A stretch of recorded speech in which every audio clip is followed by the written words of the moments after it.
गुरुर्ब्रह्मा गुरुर्विष्णुः गुरुर्देवो महेश्वरः गुरुर्साक्षात् परं ब्रह्मा तस्मै श्री गुरवे नमः। ब्रह्मानन्दं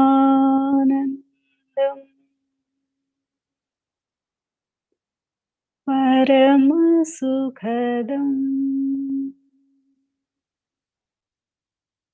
केवलं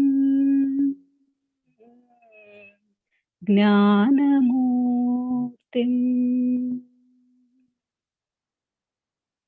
द्वन्द्वातीतं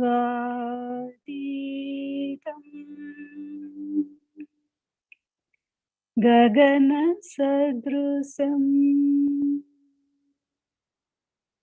तत्त्वमस्यादिलक्ष्यम् एकं नित्यं विमलमचलं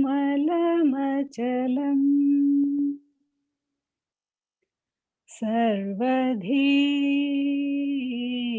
साक्षिभूतम्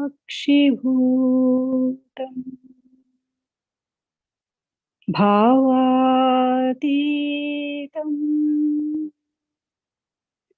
त्रिगुणरहितं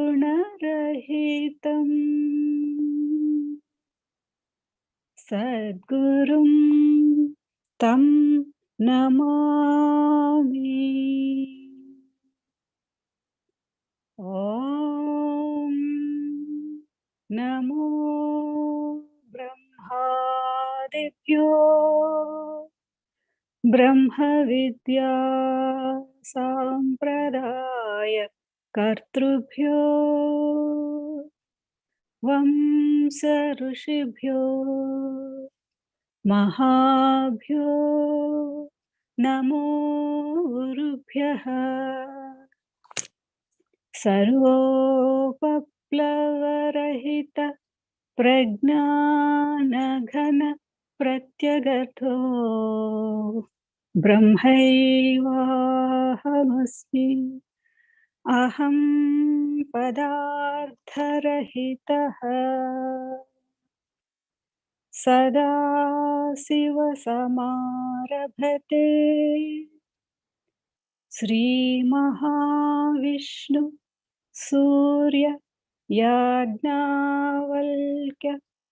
जनक व्यास सुखयोगी सांदीप श्रीकृष्ण जगद्गुरुभ्यां शंकर भगवत्पादाचार्य मध्यमाम् श्रीधर शिवरामाख्य कृष्णदेशिकवराभ्याम् मन्मडुपु सुब्बयार्य कोल्लिकोटयार्य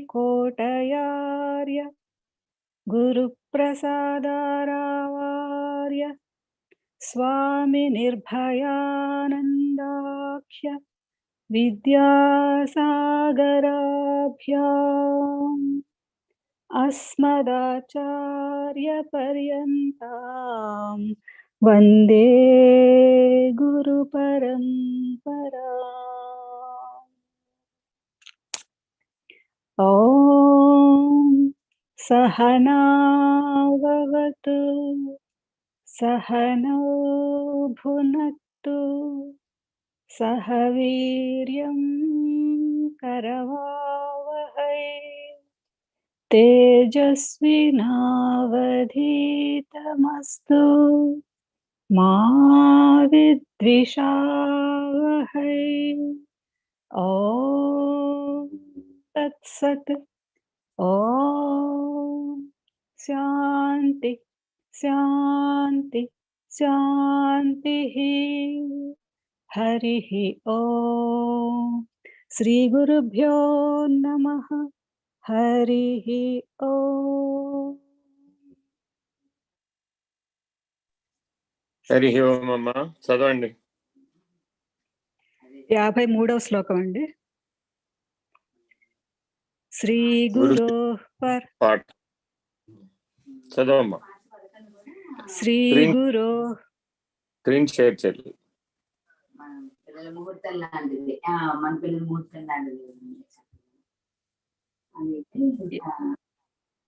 శ్రీ గురో పరమం రూపం వివేకం చక్షురగ్రతః మందభాగ్యాన పశ్యంతి అంధాః సూర్యోదయం యథా. తాత్పర్యం: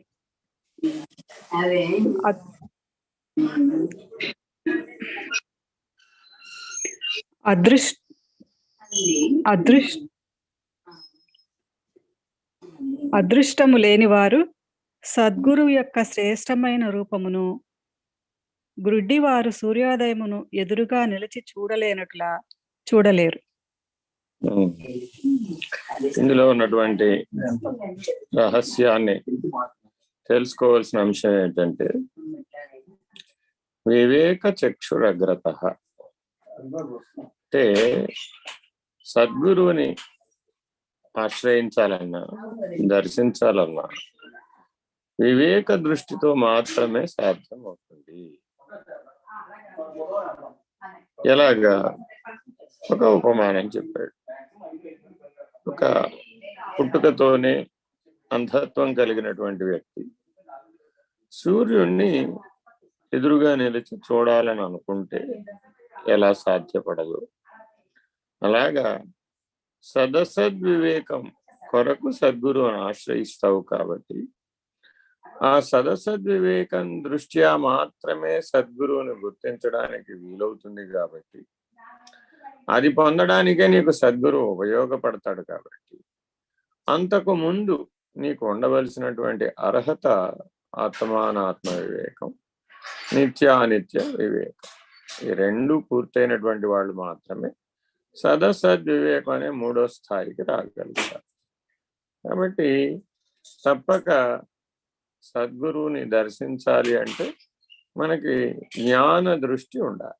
ఆ జ్ఞాన దృష్టి ఎటువంటిదై ఉండాలి? నిత్యానిత్య ఆత్మానాత్మ వివేకములు కలిగినటువంటి దృష్టి అయి ఉండాలి. అంటే మహాకారణ స్థితిని తెలుసుకోవాలి అంటే తప్పక స్థూల సూక్ష్మ కారణ స్థితులను దాటినటువంటి వాడు, అధిగమించినటువంటి వాడై ఉండాలి. అప్పుడు మాత్రమే నీవు ఆ మహాకారణ స్థితిలో ఉన్నటువంటి సద్గురుమూర్తిని యథాతథంగా దర్శించగలుగుతావు. ఇక్కడ ఫ్యాన్ అయింది.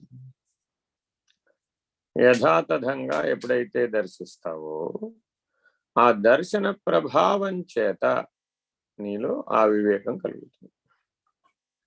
అంటే సద్గురుమూర్తి నీకు దర్శన, స్పర్శన, సంభాషణముల ద్వారా అనుగ్రహిస్తాడు. వారి యొక్క దర్శన, స్పర్శన, సంభాషణములు ఆశ్రయించినటువంటి వారిలో సదసద్వివేకాన్ని మేల్కొల్పుతుంది. ఇది ఎలా సాధ్యమండి అన్నారు. సత్శిష్యులైనటువంటి వారికి దర్శన మాత్రం చేతనే కలుగుతుంది. మధ్యమ శిష్యులైనటువంటి వాళ్ళకి దర్శన స్పర్శనాదులతో కలుగుతుంది. మంద శిష్యులైనటువంటి వారికి దర్శన, స్పర్శన, సంభాషణాదుల చేత కలుగుతుంది. ఇలా 3 స్థాయిల్లో ఆశ్రయించినటువంటి శిష్యులు ఉంటారు. ముగ్గురు సద్గురు దర్శనమే చేస్తారు, కానీ స్థాయి భేదంగా ఉంటారు అన్నమాట. వాళ్ళలో ఉన్నటువంటి తీవ్ర మోక్షేచ్ఛ ప్రభావం, తీవ్ర వైరాగ్యం యొక్క ప్రభావం వారి యొక్క అర్హతను నిర్ణయిస్తుంది. ఈ 2 లక్షణాలు ఉన్నటువంటి వాళ్లకు సదసద్వివేకం సత్వరమే లభిస్తుంది, ఏ తత్క్షణమే లభిస్తుంది. కాబట్టి ఎప్పుడైనా సరే మనం సద్గురు దర్శనానికి వెళ్ళేటప్పుడు తీవ్రమైనటువంటి ముముక్షత్వంతో, తీవ్రమైనటువంటి వైరాగ్యంతో వెళ్ళినటువంటి వాడికి ఏతత్ క్షణమే సద్గురు సాన్నిధ్యంలో సదసద్వివేకం లభిస్తుంది. ఆ సదసద్వివేకానికే మహావాక్య బోధ అని పేరు. అంటే అర్థం ఏమిటి? వారు ఆ మహాకారణ స్థితి నుంచి చూస్తూ ఈ ఆశ్రయించినటువంటి వాళ్ళను తనలో కల్పేసుకోగలిగినటువంటి సామర్థ్యం కలిగిన చైతన్యం ఉన్నటువంటి వాళ్ళు బ్రహ్మాండ వ్యాప్త దేహాయ, అంత వ్యాపకమైన చైతన్యం కలిగి ఉంటాడు. ఆ చైతన్య స్థితి నుంచి చూస్తాడు, ఆ సర్వవ్యాపక స్థితి నుంచి చూస్తాడు. అప్పుడు ఈ దీపారాధనంత ఉంటాడేమో ఈ ఆశ్రయించినటువంటి శిష్యుడు. ఈ దీపారాధనంత వెలుగు సూర్యుని వెలుగులో కలిసిపోవడానికి ఎంత సమయం పడుతుంది? రెప్పపాటంతా పడుతుంది. ఇంకో ఉదాహరణ, మేమందరం స్వామి నిర్భయానందులతో కలిసి మహాశివరాత్రికి సద్గురు దర్శనానికి శాంతి నిలయం చేరుకున్నాం. అక్కడ సద్గురు దర్శనం అయింది. ఆ రోజు హిరణ్య గర్భలింగం ప్రభవింపజేశారు బాబావారు, అందరికీ దర్శనం ఇప్పించారు. ఈ హిరణ్య గర్భలింగాన్ని దర్శించిన వారందరూ తప్పక ముక్తులవుతారు అని ఆశీస్సులు అందించారు. అదంతా అయిపోయింది. సరే, మహాశివరాత్రి తెల్లవారే వరకు అఖండ భజన సాగింది, హారతి పూర్తయింది. ఇంకా తిరుగు ప్రయాణం. సాధారణంగా బాబావారు అంటూ ఉంటారు అన్నమాట, నా దర్శనానికి వచ్చిన తర్వాత తిరిగి వెళ్ళేటప్పుడు మౌనంగా ఉండాలి, వీలైనంత సేపు మౌనంగా ఉండాలి, సాధ్యమైనంత మౌనంగా ఉండాలి. అప్పుడు మీరు సద్గురు దర్శనంలో మీలో ప్రభవించినటువంటి దివ్యత్వాన్ని అనుభూతి చెందగలుగుతారు. ఆ దివ్యత్వంలో మిమ్మల్ని మీరు పోగొట్టుకోగలుగుతారు, నీళ్లలో పంచదార కలిసిపోయినట్లు అని, సముద్రంలో ఉప్పు బొమ్మ కలిసిపోయినట్లు అని ఒక ఉపమానం చెప్తారు. అందుకని సాధారణంగా సద్గురు దర్శనానికి వెళ్ళిన తర్వాత సాధ్యమైనంత మౌనంగా ఉంటారు అన్నమాట ఎవరైనా సరే. అందువల్లనే సూది కింద పడినా చప్పుడయ్యేటంతా వినపడేటంతా అంత మౌనం ఉంటుంది అనమాట సద్గురు స్థానాలలో. అంటే నవీన కాలంలో అట్లా, ఇప్పుడు నేటి కాలంలో అట్లా కనపడలేదు కదండి అంటే, ఇట్లాంటి సద్గురు వాక్యాలని మనం పెడచెవిన పెట్టడం వలన అక్కడ దర్శనంలో ఉండగానే మాట్లాడేస్తున్నాం అంటే అది ప్రయోజనం లేదు కదా. ఇప్పుడు షిరిడి సాయిబాబా దర్శనానికి, సమాధి దర్శనానికి వెళతారు, వెళితే మరి అప్పుడు మౌనంగా ఉండాలి కదా. సద్గురు దర్శనం తర్వాత మౌనంగా ఉండాలి. భగవాన్ రమణుల సమాధి దర్శనానికి వెళతాం అనుకోండి, అప్పుడు మౌనంగా ఉండాలి. అలా ఏ సద్గురుమూర్తి దర్శనానికి వెళ్ళినా వాళ్ళు అశరీర గురువులు కదా. ఇప్పుడు మనందరం స్వామి నిర్భయానందుల యొక్క అధిష్టానం ఏర్పాటు చేసుకున్నాం. అక్కడ కూడా అంతే, వెళ్ళిన తర్వాత అందరూ మౌనంగా ఉండాలి. ఆ మౌనం ఉంటేనే ఆ దివ్యత్వాన్ని మనం జీర్ణం చేసుకోవడానికి, అనుభవించడానికి, ఆ దివ్యత్వంలో మనల్ని మనం పోగొట్టుకోవడానికి సాధ్యపడుతుంది. ఆ దర్శన స్థితి నిన్ను ఆధ్యాత్మ హృదయ స్థితిలో మేలుకొలుపుతుంది. ఆ దర్శనం అధ్యాత్మ హృదయంలో రావాలి. ఆ దర్శనం విందు మధ్యంలో రావాలి. చాలా చాలా ముఖ్యమైనటువంటి నిర్ణయం అది. ఈ ఉపదేశం ఏం చెప్తుందంటే, సద్గురుమూర్తిని బిందు మధ్యంలో దర్శించాలి. అంతర్ముఖంలో నాద బిందు కళల యొక్క అనుభవం కలిగినటువంటి వాడు సద్గురుమూర్తిని బిందు మధ్యంలో దర్శించగలుగుతాడు. ఆ దర్శనం యథార్థ దర్శనం. అది ఏకం సద్బ్రహ్మ, సాక్షాత్ బ్రహ్మము దర్శనం అవుతుంది. ఏమండి మాకు రూపంగా కనబడతాడా, నిరాకారంగా కనబడతాడా, సాకారంగా కనబడతాడా, సగుణంగా కనబడతాడా, నిర్గుణంగా కనబడతాడా అన్ని ప్రశ్నలకు అక్కడ అవకాశమే లేదు. ఎందుకని అంటే స్వామి నిర్భయానందలు ప్రశాంతి నిలయంలో బయలుదేరితే పాగోలు చేరేదాకా మౌనం. అసలు మన స్థితిలోకి రాలేదు, మన స్పృహలో లేనే లేదు దర్శనం తర్వాత. ఆ దర్శన స్థితిలో తనను తాను పోగొట్టుకున్నారు. ఊరికే శరీరాన్ని పట్టుకెళ్తున్నాం అంతే. వారు స్పృహ లేకుండానే ఉన్నారు, ప్రయాణం అంతా అలాగే ఉన్నారు. ఏ ఆకలి దెబ్బకలు ఏం పుచ్చుకోలేదు, ఏమీ లేదు. అంతే. అందరితో పాటు చేయబట్టుకుని లాక్కెళ్ళిపోతుంటే చిన్నపిల్లాడు వచ్చినట్టుగా వచ్చేసారు అంతే. బస్ ఎక్కిచ్చేసాం, ఎక్కేసారు అంతే. కూర్చున్నారంటే కూర్చున్నారు అంతే. మన తెలుగులో లేనే లేదు. తిరిగి ఇంటికి చేరిన తర్వాత కానీ మన స్పృహ రాదు. అలా వారు ఎంతసేపు అయినా ఆ స్థితిలో ఉండగలుగుతారు. అంత సామర్థ్యం ఉంది వారికి. 1 రోజు, 2 రోజులు, 3 రోజులు, 4 రోజులు మెహర్ బాబా దర్శనానికి వెళ్ళినప్పుడు అయితే 3 రోజుల పాటు అసలు స్పృహే లేదు. మన స్థితిలోకి రాలేదు. ఆ విశ్వ ప్రణాళికకి సంబంధించినటువంటి స్థితిలోనే ఉండిపోయారు. ఇట్లా మనందరి గురువు గారు మనకంటే ముందు నడిచి తాను నడిచిన బాటలో మనల్ని నడవమని మార్గదర్శి అయి మనందరినీ చేపట్టుకుని నడిపిస్తున్నారు. ఈ ఉపదేశం చాలా చాలా విశేషమైన ఉపదేశం. ఆ దర్శనాన్ని ఎట్లా పొందాలి? సాధారణంగా ఏదో అందరం సద్గురువుల ఫోటోలు ఎదురుకుండా పెట్టుకోవడం, లేదంటే సద్గురువుల లాకెట్లు మెళ్ళ వేసుకోవడం, లేదా ఉంగరాలు చేతికి పెట్టుకోవడం, లేదంటే స్టిక్కర్లు ఫోటోలు జేబులు పెట్టుకోవడం, ఇలా ఏవేవో రకరకాల సద్గురు ఆశ్రయాలతో ప్రయత్నం చేస్తూ ఉంటారు. ఇదంతా భౌతికమైన పద్ధతి. మీరే సద్గురు స్థానానికి వెళ్ళినా ఇవన్నీ కనబడుతూ ఉంటాయి. వాచిల్లో సద్గురు ఫోటోలు, ఇట్లా పర్సనల్గా, లేదంటే టీషర్ట్ మీద సద్గురువు గారి ఫోటో, ఇలా ఏవేవో ఉంటాయి. ఇవన్నీ దేనికోసం అంటే అంతర్ముఖంలో, హృదయ మధ్యంలో, బిందు మధ్యంలో ఆ సద్గురుమూర్తి యొక్క దర్శనాన్ని యథాతథంగా పొందాలి. ఆ యథాతథమైనటువంటి దర్శనం నిన్ను బ్రహ్మానుభూతిలో, బ్రాహ్మీభూత స్థితిలో, బ్రహ్మనిష్టలో నిలబెడుతుంది. అంత విశేషమైనటువంటిది. మరి మన పక్కనే మనతో పాటుగానే ఆడుతూ పాడుతూ తింటూ లేస్తూ ఉన్నట్టే కనబడుతున్నాడు కదా, సాకారంగా, సగుణంగా, సావయవంగా, సానందంగా, సాలంబంగా కనబడుతున్నాడు కదా అని అనుకుంటే పొరపాటు పడ్డట్టే. ఎందుకని అనేక మంది సద్గురుమూర్తుల యొక్క చరిత్రలు మనం గమనిస్తే వారందరూ జనసామాన్యంలో ప్రవర్తించినటువంటి వారే, జనసామాన్యంలో మామూలుగా ఉన్నటువంటి వారే, మరుగై ఉన్నటువంటి వారే. కానీ వాళ్ళ లోపల ఉన్నటువంటి ఆ బ్రహ్మానుభూతి, బ్రహ్మనిష్ట ఉత్కృష్టమైనటువంటిది.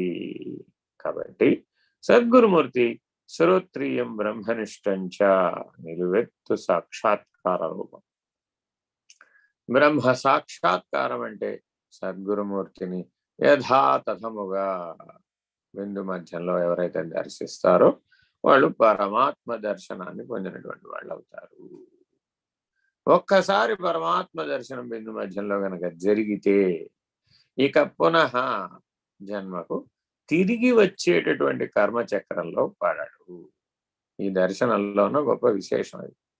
ఒక్కసారైనా మానవ జీవితంలో ఎన్ని జన్మలకైనా పర్వాలేదు, సుకృత విశేషం చేత, సాధనా విశేషం చేత, సత్వగుణ విశేషం చేత, ఆత్మ సాక్షాత్కార జ్ఞానం చేత తప్పక పరమాత్మ స్థితిని బిందు మధ్యంలో తెలియబడాలి, దర్శింపబడాలి, ఆ పరోక్షానుభూతి కలగాలి.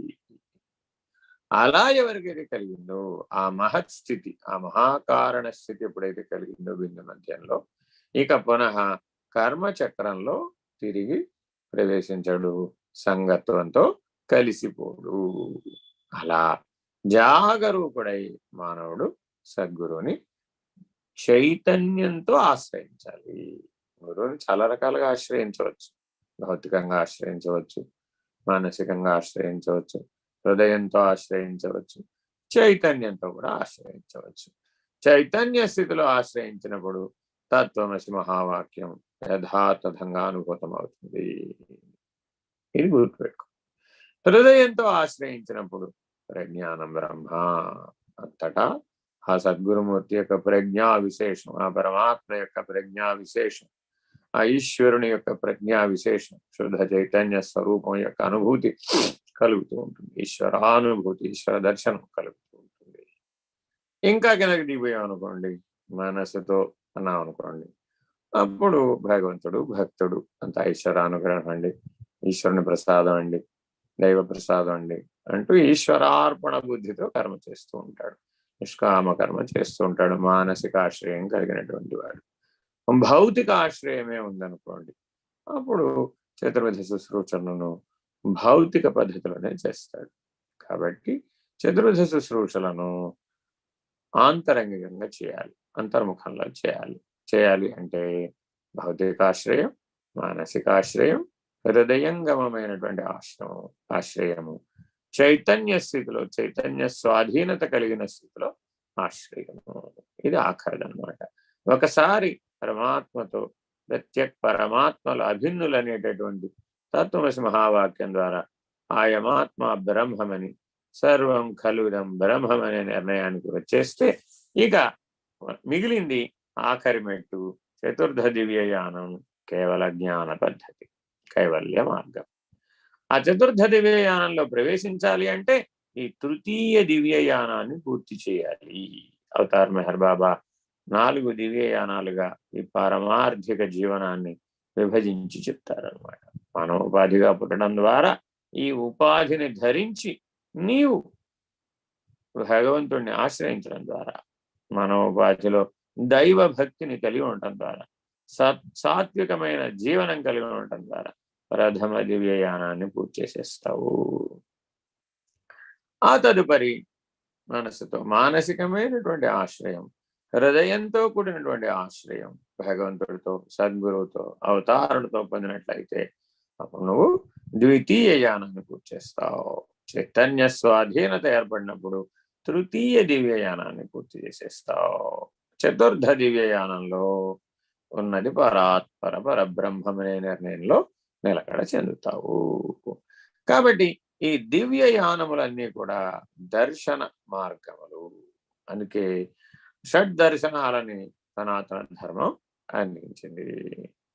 బ్రహ్మసూత్రాలు, ఉపనిషత్తులు, భగవద్గీత అర్థం కావాలి అంటే షడ్ దర్శనాలలో అవగాహన ఉన్నటువంటి వాళ్లకు సత్య దర్శనం కలుగుతుంది అంటుంది. కాబట్టి పారమార్థిక జీవనంలో చెప్పబడేటటువంటివన్నీ కూడా దర్శన పద్ధతిగానే చెప్పబడతాయి. ఎప్పుడు మానవుడు గుడ్డివాడు సూర్యోదయాన్ని చూసినట్లుగా చూడకూడదు. Very very important. అయితే మరి గుడ్డివాళ్ళకి మోక్షం చెంది ముక్తి పొందే అవకాశం లేదా? ఉంది, అవకాశం వాళ్ళకు కూడా ఉంది. మొన్న మధ్య మీరు అయోధ్య రామమందిర వివాదంలో రాంభద్రాచార్య గారని వారు సన్యసించారు. అలాంటి వారి సాక్ష్యాన్ని స్వీకరించి రామజన్మభూమిని ఫైనల్ చేశారు. వారు అనేకమైనటువంటి శాస్త్ర గ్రంథాలను పరిశీలనం చేసి సాక్షాత్ రామదర్శనాన్ని పొందినటువంటి మహానుభావుడు. కాబట్టి మనోనేత్రం, జ్ఞాననేత్రం అనేటటువంటివి కలిగినటువంటి వాళ్ళకి ఈ అంధత్వం అనేది, ఇంద్రియాల ద్వారా చూసేటటువంటి లక్షణం అనేది పెద్దగా అవరోధం కాదు.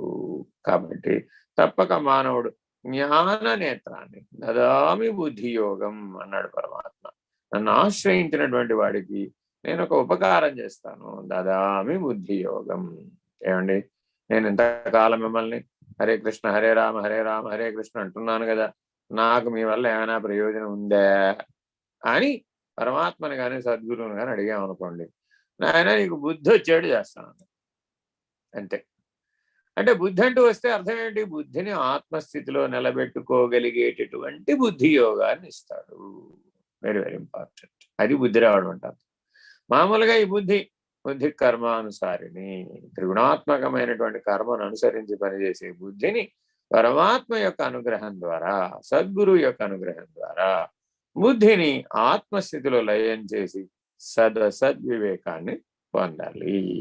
అటువంటి బుద్ధి యోగాన్ని దర్శనం ద్వారా, స్పర్శనం ద్వారా, సంభాషణ ద్వారా అనుగ్రహించగలిగినటువంటి మహానుభావులందరూ సద్గురువులు. వారి దర్శనాన్ని తప్పక చేయాలి, ఈ పద్ధతిగా చేయాలి, ఈ దృష్టితో చేయాలి, ఈ అనుభూతిని, ఈ బ్రహ్మనిష్టను పొందాలి. ఒక్కసారి సద్గురు స్థానానికి వెళ్ళొచ్చామంటే, అక్కడ వెళ్ళామంటే ఆ సన్నిధానంలో ఉండగానే మనం బ్రహ్మనిష్టను పొందేయాలి. అది సచ్చిష్యుడి యొక్క పద్ధతి.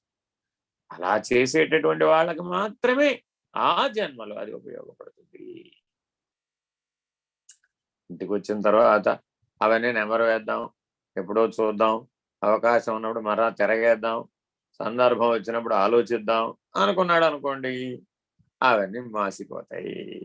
కాబట్టి సచ్చిష్యుడైనటువంటి వాడికి మాత్రమే సద్గురువును యథార్థంగా దర్శించి యథార్థంగా నేననేటటువంటి స్థితిని, ఆయమాత్మ బ్రహ్మం అనేటటువంటి స్థితిని సద్గురు సన్నిధానంలోనే పొందగలిగేటటువంటి మహత్తరమైనటువంటి అవకాశం లభిస్తుంది అని ఉపదేశం తెలియజేస్తుంది.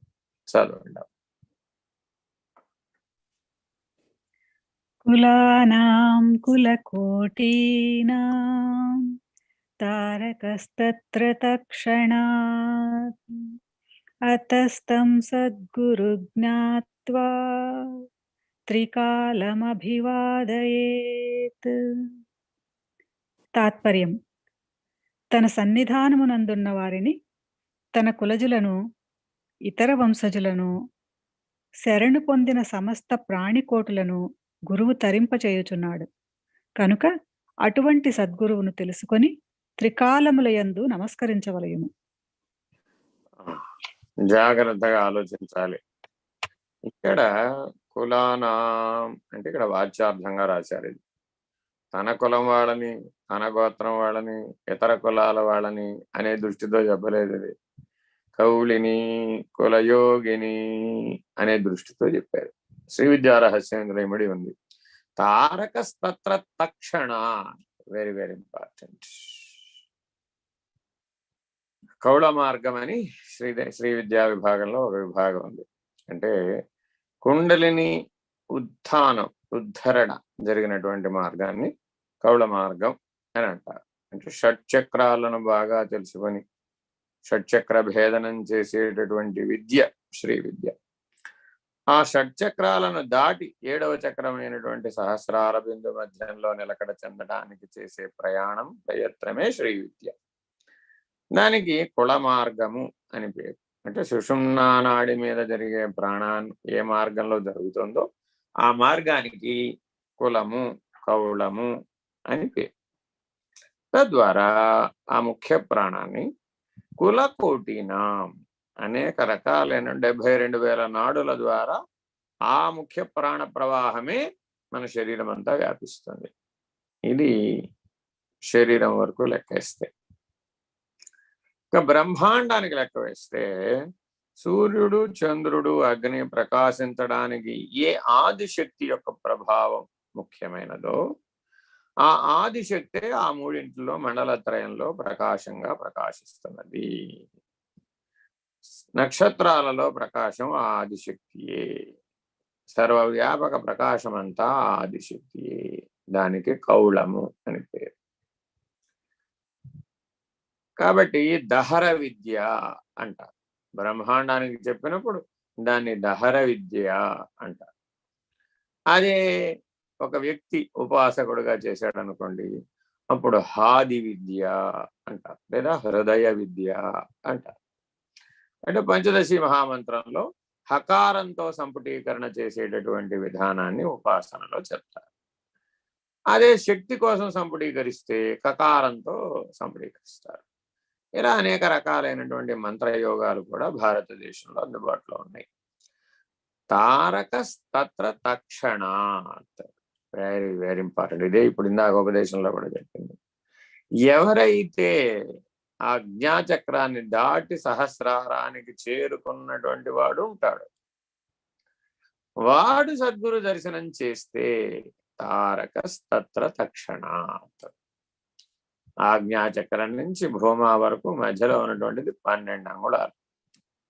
దీనికి ద్వాదశాంతం అని పేరు.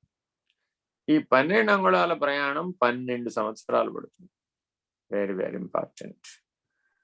అసలు ఆజ్ఞాచక్రం చేరడానికి 12 ఏళ్ళు పడుతుంది. ఆజ్ఞాచక్రం నుంచి భూమాకి చేరడానికి 12 ఏళ్ళు పడుతుంది. భూమాలో ఉండి తనను తాను పోగొట్టుకోవడానికి అచల స్థితిని పొందడానికి 12 ఏళ్ళు పడుతుంది. ఇది మొత్తం 36 సంవత్సరాల సాధనా సమయం. సరే, 12 సంవత్సరాలలో అవజేసిన వాడు సచ్చిష్యుడు. ఈ 3 12 36లో ఎవడైతే చేయగలుగుతాడో వాడు సచ్చిష్యుడు. 3 జన్మలలో చేయగలుగుతాడు మధ్యముడు. మొదటి జన్మకి ఆజ్ఞాచక్రం, ఆ తర్వాత జన్మకు భూమ, ఆ తర్వాత అచల స్థితి. ఇది 3 జన్మల్లో కూడా సాధ్యమవుతుంది. ఇక అధమ స్థితి అంటే మంద స్థితిలో ఉన్నటువంటి వాళ్లకు ఆజ్ఞాచక్రమే ఆఖరు. అది ఎన్ని జన్మలైనా పట్టవచ్చు, అంతకు మించి వెళ్ళలేదు. కాబట్టి జాగరూకులై నీవు ఆ అధిష్టాన స్థితిని, ఆశ్రయ స్థితిని విడిచి అధిష్టాన స్థితిలో తారకస్తత్ర తక్షణాత్ తరించవలెను. ఆ స్థితిలో నిలకడ చెందవలెను, ఉండవలెను. అంతే. ఏతత్ క్షణమే. ఎప్పుడయ్యా? ఏతత్ క్షణమే. అంతే. తారకస్తత్ర తక్షణాత్. Very very important. మా జీవితంలో, మా సాధనలో మమ్మల్ని సద్గురుమూర్తులు, అశరీర గురువులు, దేశికులు నడిపించిన జీవన విధానం అంతా కూడా ఏతత్ క్షణాత్. అప్పుడే పొందాలనైనా నువ్వు. నీ స్వయంగా స్వానుభవంతో, సాధనతో ఆ స్థితికి చేరడానికి సమయం పట్టవచ్చు. కానీ సద్గురు సత్తాతో నీకు నిర్ణయం అవ్వడానికి మాత్రం ఏతత్ క్షణమే అయిపోవాలి. సద్గురు సన్నిధానంలో ఉండగానే అయిపోవాలి. అంతే. బోధాకాలంలోనే దర్శనం అయిపోవాలి. దర్శనం వలన ఆ అనుభవం నిర్ణయం అయిపోవాలి. అక్కడే నిర్ణయం తీసేసుకోవాలి. అలాగే ఉండిపోవాలి. అంతే. ఇది సత్శిష్య పద్ధతి. ఈ ఉపదేశం సత్శిష్యులకు మాత్రమే, మిగిలిన వాళ్ళకి పనిచేయదు. ఆ అధికారిత్వం ఉండాలి. అలాంటి వాళ్లకు సూటిగా ఈ సూచన పనిచేస్తుంది. రెండవ పాదం చదవండి. అతస్తం సద్గురు జ్ఞాత్వా త్రికాలమభివాదయేత్. Very very important.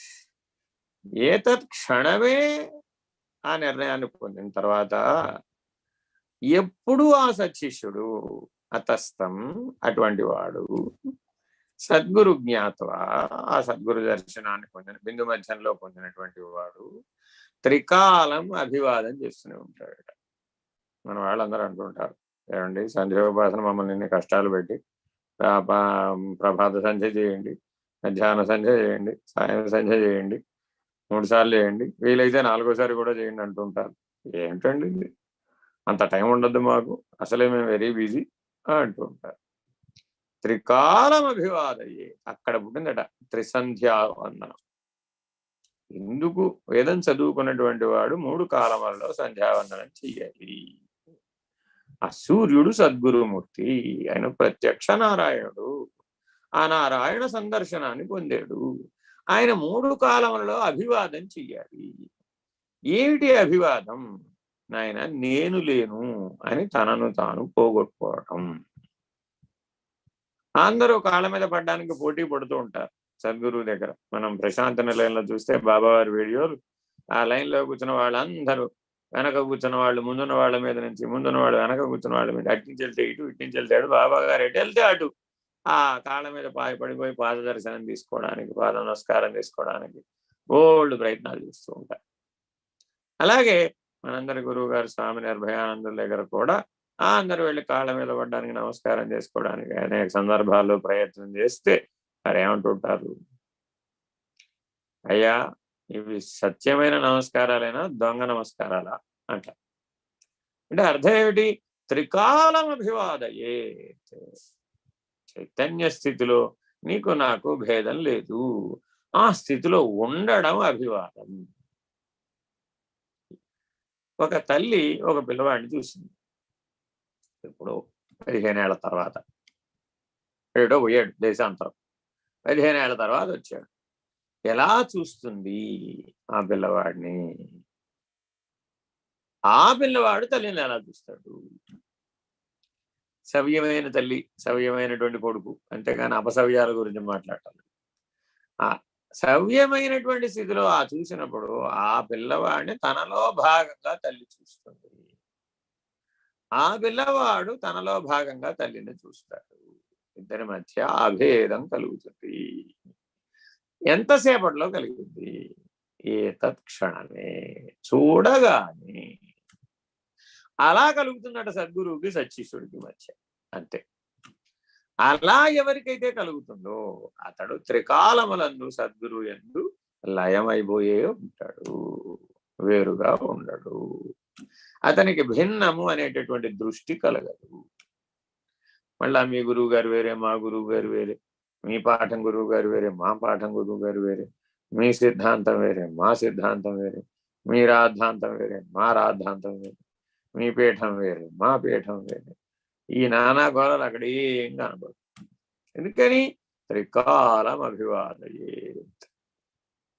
కర్మచక్రంలో దాటేశాడు, కాలచక్రంలో ఏకత్వ స్థితిని పొందేశాడు.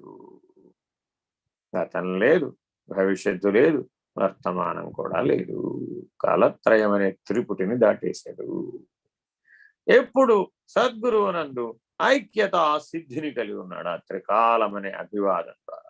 త్రికాలములందున్న అభివాద స్థితి ఎంత విశేషమైనదంటే అది నీకు సద్గురువుతో ఐక్యతా సిద్ధిని పొందింపచేస్తుంది.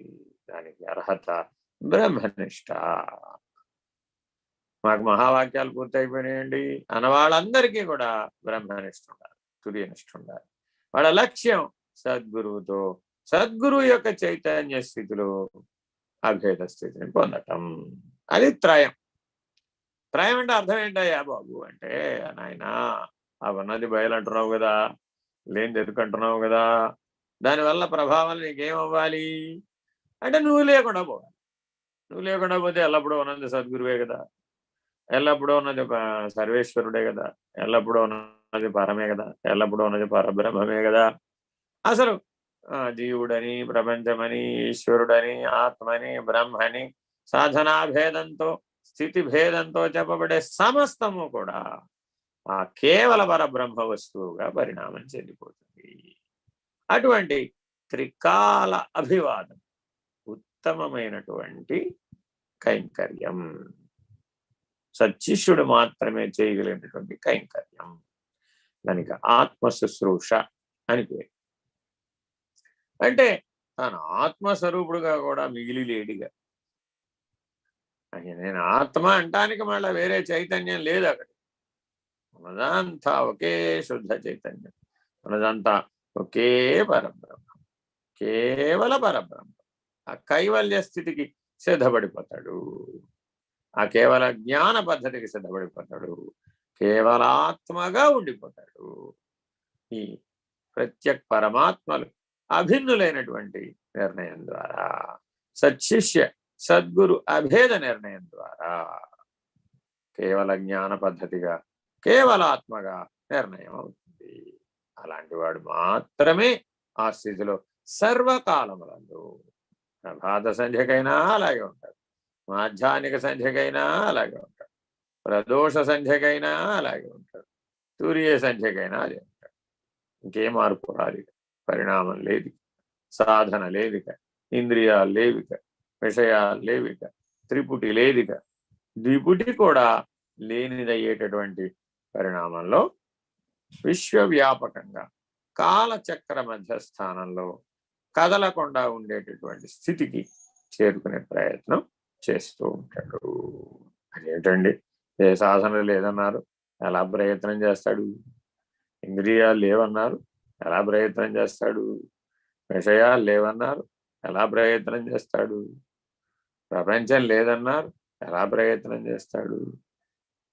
ఆత్మ లేదు, బ్రహ్మ లేదు, దేవుడు లేడు, జగత్తు లేదు, జీవం లేదు, ఈశ్వరుడు లేదు, కాలత్రయం లేదు, శరీరత్రయం లేదు, తాపత్రయం లేదు, దేహత్రయం లేదు, వసనాత్రయం లేదు, గుణత్రయం లేదు.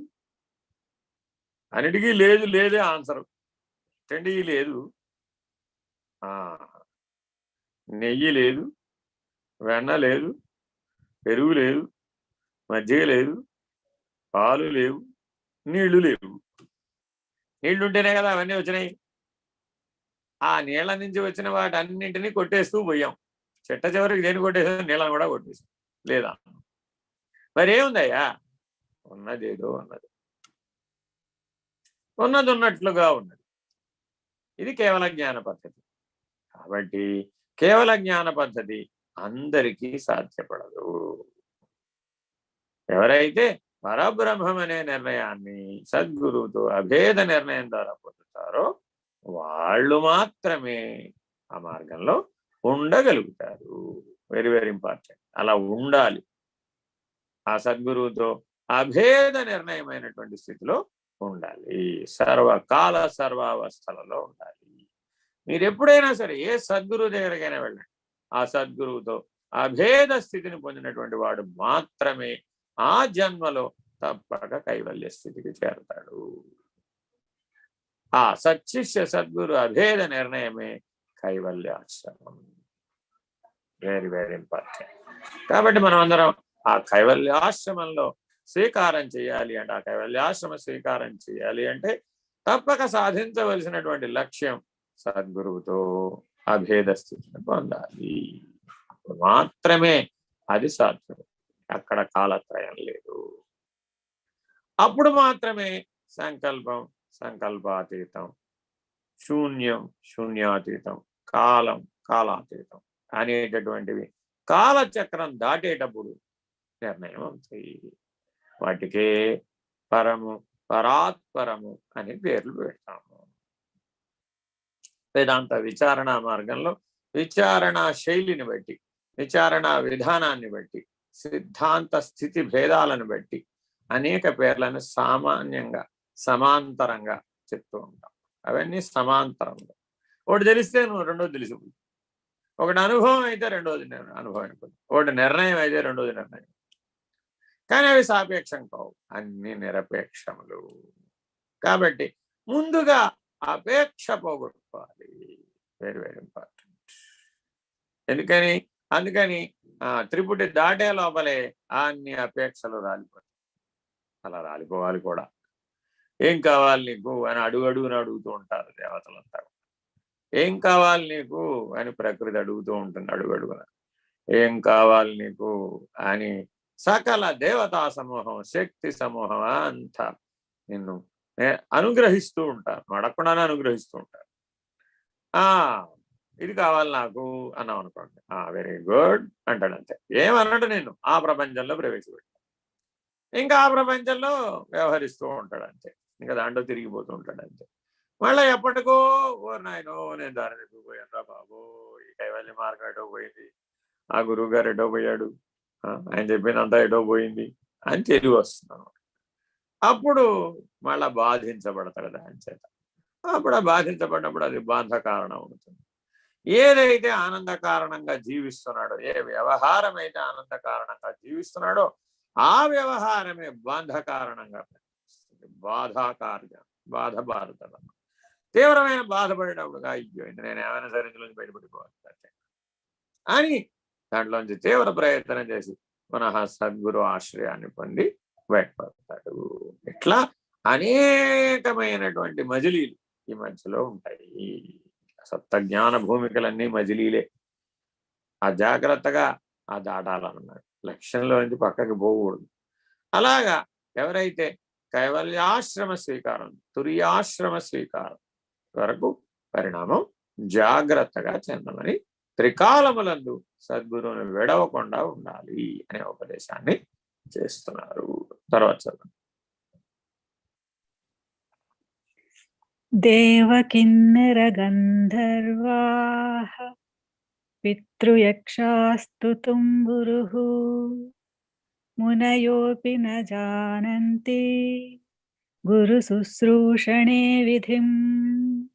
తాత్పర్యము: దేవ కిన్నర గంధర్వులను, పితృదేవతలను, యక్షులను, తుంబురులను, ఋషులను వీరెవరునూ గురు శుశ్రూషణ విధిని తెలిసిన వారు కాదు.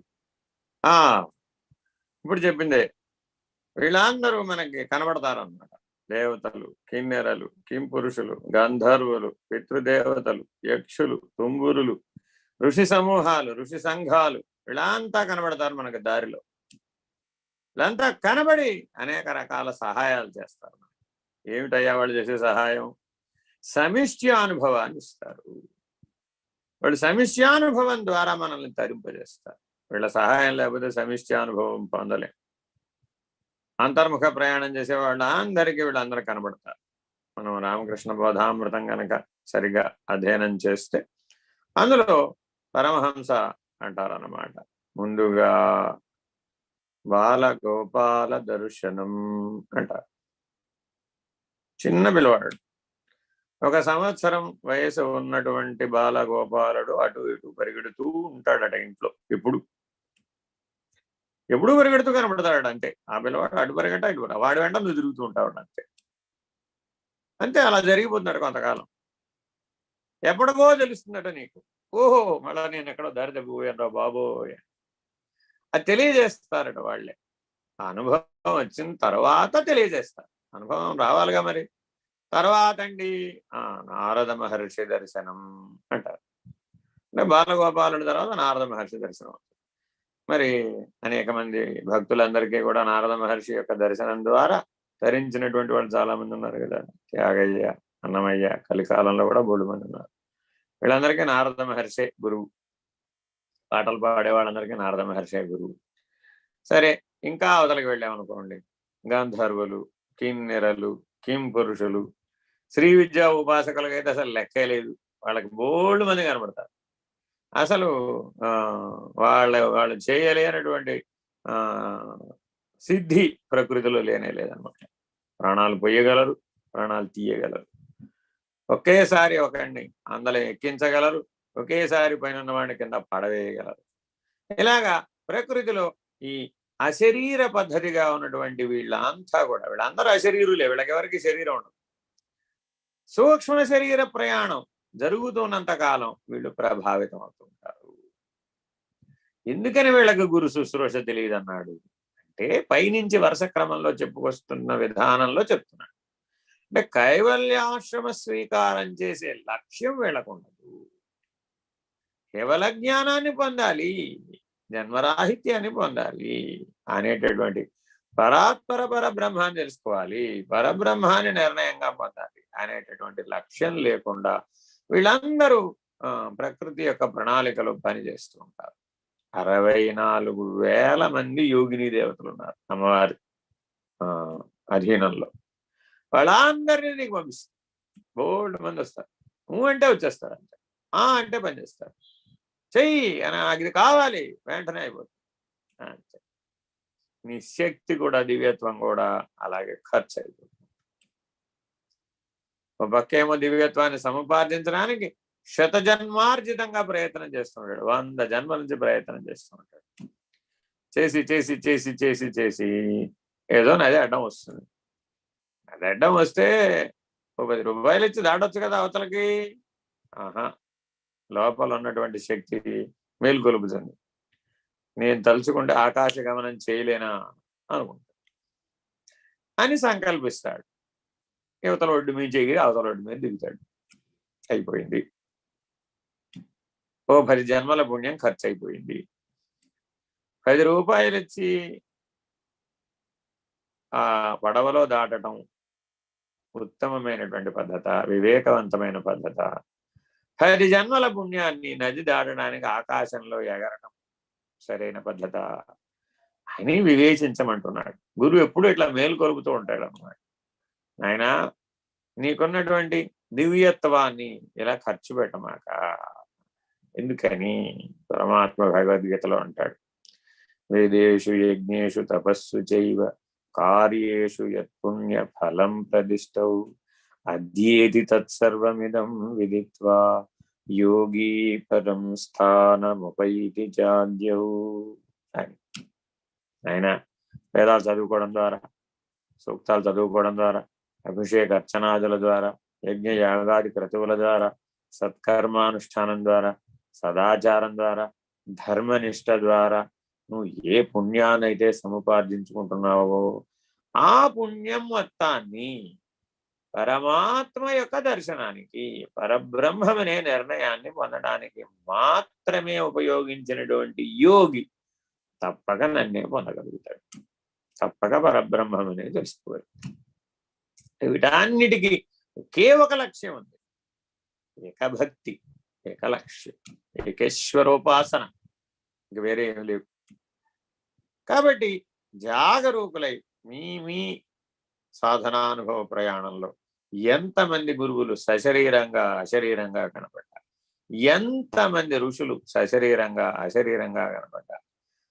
పరమహంస యోగానంద ఒక యోగి ఆత్మకథ చదివితే మీకు వారు ఏ ఋషులను ఏ స్థానాలలో వారు దర్శించారో తెలుస్తారు. వారికి అగస్త్య ఋషి కనబడతాడు, అగస్త్య మహర్షి కనబడతాడు, దుర్వాస మహర్షి కనబడతాడు, విశ్వామిత్ర మహర్షి కనబడతాడు. ఇలా సప్త ఋషులందరినీ దర్శిస్తారు వారు. ఇలా అనేక మంది దేవీ దేవతలను కూడా దర్శిస్తారు. ఇలా మహానుభావులు అనేక మంది ఈ ప్రయాణం చేశారు. మనం కూడా అదే మార్గంలోనే ప్రయాణం చేస్తున్నాం. ఇది సూక్ష్మాత్ సూక్ష్మతరం. ఏమండి, కళ్ళకు కనబడేటట్టుగా జరుగుతుందంటారా? వాళ్ళందరూ వచ్చి నా చేతిలో లడ్డు గ్యారంటీగా పెడతారంటారా? అబ్బే, అలా జరగదు. ఆ శక్తి లభిస్తుంది, ఆ సామర్థ్యం లభిస్తుంది, ఆ సంకల్ప శక్తి లభిస్తుంది, ఆ నిర్ణయించగలిగే సామర్థ్యం వస్తుంది ఆ మహానుభావుల ఆశీర్వచనం ద్వారా. కాబట్టి ఎవరు కనబడ్డా మనందరి గురువు గారు స్వామి నిర్భయానందులు ఒక నమస్కారం పెట్టుకుని అయినా ఎవరన్నా కనబడి అందరికీ ఒకటే నమస్కారం. నమస్కారం పెట్టి ఏమడగాలి? నాయన మహానుభావ, నా లక్ష్యం మోక్షం, నా లక్ష్యం కైవల్యం, నా లక్ష్యం జన్మరాహిత్యం, నాకు దానికి సహాయం చేయండి అని అడుగు. అప్పుడేమైంది? వాళ్ళు చేయగలిగితే స్వయంగా చేస్తారు, లేదా ఎవరు చేయగలుగుతారో వాళ్ళకి దారి చూపుతారు. తద్వారా నీకు పురోగమనం లభిస్తుంది. త్వరగా ఈ పరిణామాన్ని పూర్తి చేస్తావు. కాబట్టి ఈ దర్శనాలేవి వృధా పోవు. వాళ్ళందరూ వాళ్ళ తలాలలో వాళ్ళ అధిష్టానం, ఆ అధిష్టానాలతో వాళ్ళ వ్యవహారం జరుగుతుండదు. లోకములు, లోకేశులు, లోకస్తులు వాళ్ళంతా నీ చిత్తాకాశంలో ఉంటారు, చిదాకాశంలో ఉంటారు. కాబట్టి నీవు తప్పక భూతాకాశం నుంచి చిత్తాకాశానికి, చిత్తాకాశం నుంచి చిదాకాశానికి, చిదాకాశం నుంచి దహరాకాశానికి, దహరాకాశం నుంచి కేవల ఆకాశానికి పరిణామాన్ని పూర్తి చేయాలి. అలా పూర్తి చేయగలిగిన నాడు మాత్రమే వీళ్ళందరి యొక్క దర్శనాలు నీకు సహాయకారులు అవుతాయి. చాలా చాలా ముఖ్యమైన పద్ధతి ఇది. దీనికి ఉపమానం చెప్తారు. ఏమండి, మరి వాళ్ళు దర్శనం ఇచ్చిన వాళ్ళందరూ కూడా కేవలం నాకు సుఖాలే ఇస్తారంటారా, కష్టాలు ఏమైనా ఇస్తారంటారా? వాళ్ళందరి దర్శనాల వలన నీకు 101 కష్టాలు వస్తాయి, సుఖాలు రావు. ఎంతమంది ఎక్కువగా కనబడితే అన్ని ఎక్కువ కష్టాలు వస్తాయి. ఇంకా వాళ్ళు నాకు కనబడడం ఎందుకండి? నాయన కాయ పండాలంటే అంతే నాయన, పరిణామం రావాలంటే అలాగే వస్తుంది. చూడండి, ఒక్కడగా హాయిగా బయలా బజ్జిగా తిరిగేస్తూ ఉంటాడు. వీడిని పట్టుకెళ్ళి 3 ముళ్ళు వేసి ఒక మెడలో ఒక బాధ్యతను తగిలించేస్తాం. ఇంకంతే, వీడి రెక్కలు కాస్త విరిగిపోతాయి అంతే. ఎగిరేవాడు ఎగిరే పని లేదుగా, నేల మీద ఉండాల్సిందే విడిగా. వాడు, వాడి భార్య, వాడి పిల్లలు, వాడి సంగతి, వాడి గోల గట్రా. అంతకుముందు పెళ్లి కాకముందు వాడి ఆకాశంలో ఉంటాయి ఆలోచనలు. నేను ఏదైనా సాధించేస్తాను, అసలు భూమండలంలో నాకేది అడ్డు లేదు, నేను ఏదైనా చేసేయగలను అనుకుంటాడు. పెళ్ళి అయిన తర్వాత అందులో అసలు ఆ ఆలోచనలు ఏవి పనహారావు, అవన్నీ మాసిపోతాయి ఒక దెబ్బకి. ఎందుకని? పెళ్ళైన దగ్గర నుంచి నీ ఇష్టం అంట మొదలు పెడతాడు. నీ ఇష్టం అంట మొదలు పెట్టగానే వీడి ఆలోచనలు సర్వం గంగలో వేస్తాయి. అంతకుముందు ఉన్న ఊహలు ఏవి ఉండవు. ఇది స్త్రీ పురుషులు ఇరువురికి సమానమే. ఎందుకని? పెళ్ళైన దగ్గర నుంచి ఈవిడ కూడా నీ ఇష్టం ఉంటుంది. ఇప్పుడు 1 గంట పూజ చేసుకుంటాను అనుకోండి, ఆయన కోపం వస్తుంది అనుకోండి, 1 గంట ఏమిటి 10 నిమిషాలే పూజ చేసుకుంటారు. అప్పుడు ఏం చేస్తుంది పాపం? ఆవిడేదో 1 గంట ఉపన్యాసం విందాం అనుకుంది అనుకోండి, సత్సంగానికి వెళ్దాం అనుకుంది అనుకోండి, నువ్వు ఎక్కడికి కదలడానికి వీలేదు, గడప దాటడానికి వీల్లేదు అంటాడు ఆయన. అయిపోయింది, గోవింద నారాయణ. ఇట్లాగా అనేక రకాలైనటువంటివి మనం భౌతికంగానే చూస్తున్నాం కదా. పారమార్థిక పరిణామంలో కూడా వీళ్ళందరి దర్శనాల ద్వారా నీలో అనేక రకాల శక్తి సామర్థ్యాలు, అతీత శక్తులన్నీ మేల్కొని ఆయా అతీత శక్తుల చేత నువ్వు ప్రభావితమై వాటి వ్యవహారం చేత పక్కకు లాగబడి వాటి చేత బాధించబడ్డావు. విక్షేప దోషం అంటారు. మరి సాధారణంగా మానవులందరూ విక్షేప దోషం అంటే ఏమిటో అనుకుంటుంటారు. అదేదో భౌతికంగా విషయాలు వెంబడి పరిగెట్టడమే విక్షేపం అనుకుంటారు. దానికంటే విస్తృతమైన ప్రపంచం ఉంది లోపల. అసలు ఆ విస్తృతమైన ప్రపంచం అంతా ఉండబట్టే ఈ భౌతిక ప్రపంచం ఇన్ని రకాలుగా కాంప్లెక్స్గా తయారై. జాగ్రత్తగా తనలో తాను తనను తాను తెలుసుకోవాలి, తనను తాను నిరసించాలి, ఎప్పటికైనా సరే, ఎన్ని జన్మలకైనా సరే. అందుకని పాప ఫలాన్ని పోగొట్టుకోవడానికి అందరూ ప్రయత్నిస్తూ ఉంటారు. పుణ్యాన్ని విసర్జించగలిగే సామర్థ్యం రావాలి. పుణ్యమందు అపేక్ష లేనివాడై ఉండాలి. ముఖ్యంగా లోక కళ్యాణం కొరకు పుణ్యాన్ని త్యాగం చేయాలి. ఇంతమంది మహానుభావుల యొక్క దర్శనం ద్వారా కొండంత పుణ్యం పోగుపడుతుంది, చెప్పలేనంత పుణ్యం పోగుపడుతుంది. ఆ పుణ్యం మళ్ళా సుఖానికి దారితీస్తుంది. ఆ పుణ్యం ఇంకా చాలా ఉదాహరణ చెప్తాను. ఒక్కసారి ఈ దివ్యానుభవం కలిగిందనుకోండి, అబ్బో ఆయన చెప్పింది నిజం అయిపోతుంది అనుకోండి, ఇంకా అడుగులకు మడుగులు వచ్చే వాళ్ళందరూ వచ్చేస్తారు. వాళ్ళు వస్తున్నారంటే చాలు, 1000 మంది వంది మాగతలంతా ముందు వచ్చేస్తారు. ఆ కారిడార్ అంతా కార్పెట్ పరిచేస్తారు, ఆ పూలు చల్లేస్తారు, గజమాలలు వేసేస్తారు, గజారోహణం చేయించేస్తారు, నేల మీద కాలు పెట్టనివ్వరు, ఆకాశంలో పలకి మూతలో తీసుకెళ్ళిపోతారు. వీళ్ళు అక్కడ కూర్చోబెట్టేసి ఒక 1,000,000 కుంకుమార్చన, 1,000,000 మల్లెలర్చన, 1,000,000 బిల్వార్చన వాళ్ళకే చేసేస్తారు. అబ్బో సాక్షాత్తు దైవాంశ సంభూతుడండి, సాక్షాత్తు దైవమే ఆయన అంతదాకా కూడా వెళ్ళిపోతుంది కదా. ఇప్పుడు మనం ప్రపంచంలో వాళ్ళు కూడా చూడవచ్చు. అనేక ఆశ్రమాలలో, అనేక పీఠాలలో, అనేక ఆలయాలలో ఇలా జరుగుతూ ఉంటుంది. కారణం కైవల్యం అనేటటువంటి స్ఫురణ మరుపుకు పోతుంది. ఆయా దేవతలందరూ వచ్చి నీలో కూర్చుంటారు. నీ ఉపాధిని వాళ్ళు పనిముట్టుగా వాడతారు. సాక్షాత్తు పరబ్రహ్మమును నిర్ణయం పొందడానికి మానవోపాధి ఉపయుక్తం. కానీ ఎప్పుడైతే ఆ దివ్యావేశం కలుగుతుందో ఆ దేవీ దేవతలందరూ మనలో ప్రవేశించేస్తారు. వాళ్ళు నీ ఇంద్రియాలను పనిముట్లుగా వాడుకుంటారు. ఎంత దూరం వెళ్ళిపోతుందయ్యా అంటే ఆయన చేత్తో చీటికడి విభూతి ఇచ్చాడంటే చాలండి బాబు, ఎంత రోగమైనది అంటే చాలా, ఒక్కటి చాలు. మీ ఇంటి ముందు ప్రతిరోజు 1000 మంది, ఎందుకని అనారోగ్య బాధితులు కోకొల్లల భూమండలం మీద అందరిలో ఎంగటేస్తారు. ఎంత పెద్ద ప్రమాదము. ఇలాంటి సిద్ధులు అనేకం ఉంటాయండి. ఈ సిద్ధులన్నీ ఆ దేవతల యొక్క, ఆ ఋషుల యొక్క, ఆ సిద్ధ సాధ్య కిన్నర కింపురుష విద్యాధర వాళ్ళందరి యొక్క సహాయ సహకారాలతో మనకి సాధ్యం. ఇంకో ఉదాహరణ చెప్తారు. అశ్విని దేవతలు దధీచి గారి దగ్గర హాది విద్య, మధు విద్య, కమలాత్మిక విద్యను తెలుసుకోవడానికి వస్తారు. ఇతపూర్వం ఆయన దేవేంద్రుడికి ఉపదేశిస్తాడు. ఆ దేవేంద్రుడు ఒక నియమం పెడతాడు, ఏ ముఖంతో అయితే నాకు ఈ విద్య చెప్పావో ఆ ముఖంతో నువ్వు ఇంకెవరికి చెప్పకూడదు. ఒకవేళ కనుక నువ్వు ఇంకెవరికైనా చెప్పినట్టయితే నీ శిరస్సును ఖండిస్తానని చెప్పి వెళ్ళిపోతాడు. మరి సురలోకాధిపతి, మరి ఈయనో మహర్షి, మరి ఇప్పుడు ఏం చేయాలి? అదే మాట ఏం చెప్తారు అశ్విని దేవత. ఏమండి, మేము ప్రపంచానికి ఆరోగ్యాన్ని అందించేటటువంటి దేవతలు, ధన్వంతరి యొక్క శిష్యులం, ఆయన చెప్పు చేతల్లో పనిచేసేవాళ్ళం. మాకు మీ మధు విద్య, మీ హృదయ విద్య, మీ కమలాత్మిక విద్య కనుక మీరు మాకు తెలియజేస్తే లోకోపకారం చేసిన వాళ్ళు అవుతారు, లోక కళ్యాణానికి దారి తీస్తుంది, మేము ఎంతో మందికి, కోట్ల మంది జీవులకు సహాయపడిన వాళ్ళం అవుతాం అని ప్రార్థిస్తారు. సరే, మీరు చెప్పేదేమో లోక కళ్యాణం కోసం, ఆయనేమో నా ప్రాణం మెడ మీద కత్తి పెట్టాడు, ఏమిటి పరిష్కారం మీరే చెప్పండి అంటాడు. అంటే సరే పర్వాలేదులేండి, ఆయన తలకాయ కదా తీసేసేది, ఏం పర్వాలేదు, మేము మళ్ళీ తల అంటించేది విద్య మా దగ్గర ఉంది, వేరే తల తెచ్చి మీకు అంటిస్తాం, మీ తల తీసుకెళ్ళి భద్రంగా పెడతాం. ఆయన ఖండిస్తాడు కదా, అప్పుడు మళ్ళా మీ తల తెచ్చి మీకు అతికించేస్తాం. హెడ్ ట్రాన్స్ప్లాంటేషన్ చూడండి, ఎంత పెద్ద పెద్ద విషయం. మానవులు ఇంకా అంత దూరం ఆలోచించలేదు. ఈ బుర్ర తీసి ఇంకో బుర్ర పెట్టడం అనే దాకా వెళ్ళలేదు. అందుకని ఏం చేస్తారు, ఈ దధీచి మహర్షిని హయగ్రీవుడిగా మారుస్తారు. గుర్రం తలకాయ తెచ్చి హెడ్ ట్రాన్స్ప్లాంట్ చేస్తారు. చేస్తే వాళ్ళు ఆయన ఈ విద్యను బోధిస్తారు. అందుకే అశ్విని దేవతల బొమ్మ చూస్తే వాళ్ళకి గుర్రపు తలకాయలు. దాని అర్థం వాళ్ళ గుర్రపు తలకాయలు ఉన్నాయని కాదు, అలా విద్యను పొందారని, ప్రతీకాత్మకం.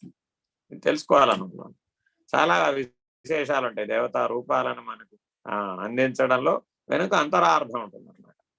సరే, ఇంతలో దేవేంద్రుడు వస్తాడు, ఈ గుర్రపు తలకాయ తీసేస్తాడు, మళ్ళా ఈ అశ్విని దేవతలు వచ్చి దధీచి మహర్షి గారి శిరస్సుని అతికించేస్తారు. ఇప్పుడు ఏం జరిగింది?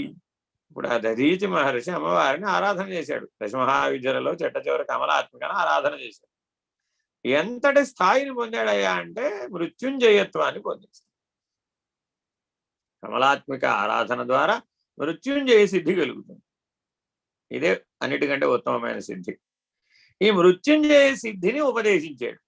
చూడండి, ఈ ప్రపంచంలో దేవతలకు కూడా మృత్యుంజయత్వం మీద ఎంత అపేక్ష, మానవులకే కాదు సకల జీవరాశికి కూడా మృత్యు అంటే భయమే.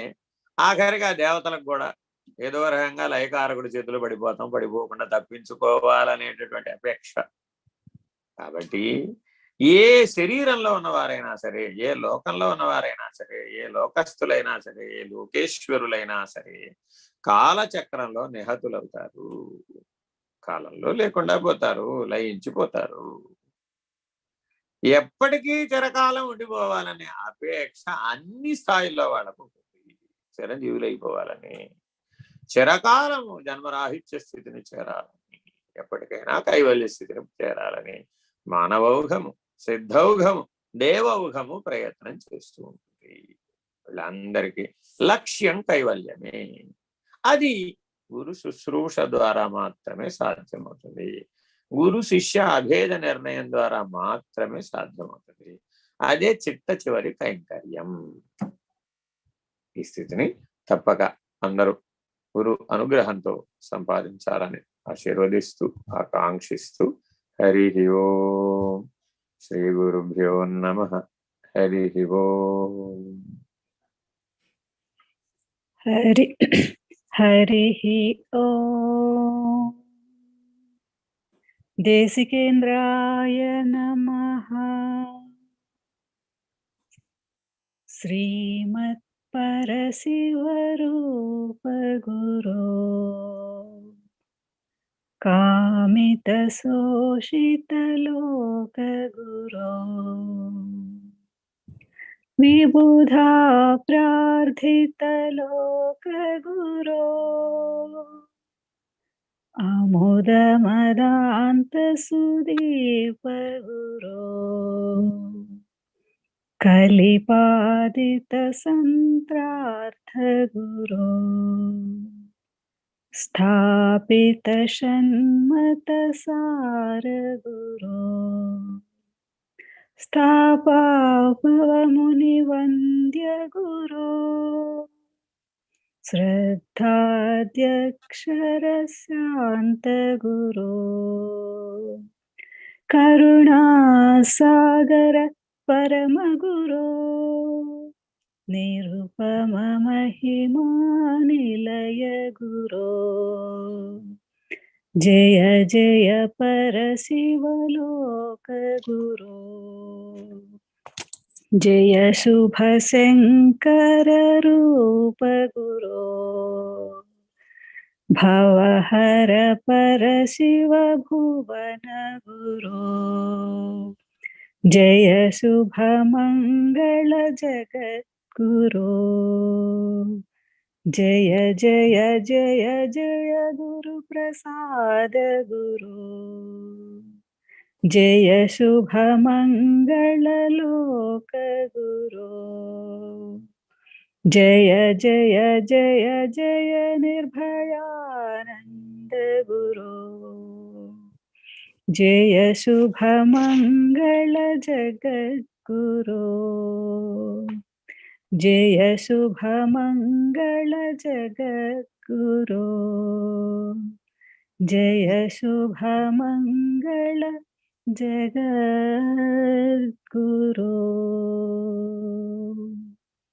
ఓం నమో భగవతే స్వామి నిర్భయానందాయ.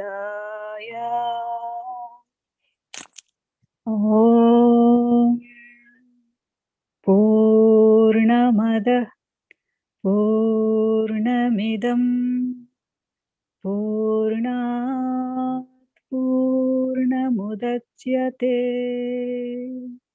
పూర్ణస్య పూర్ణమాదాయ పూర్ణమేవావశిష్యతే. वसिष्यते। ॐ तत्सत्। ॐ शान्ति शान्ति शान्तिः। हरिः ॐ। श्रीगुरुभ्यो नमः। हरिः ॐ। నారాయణ నారాయణ. నారాయణ నారాయణ.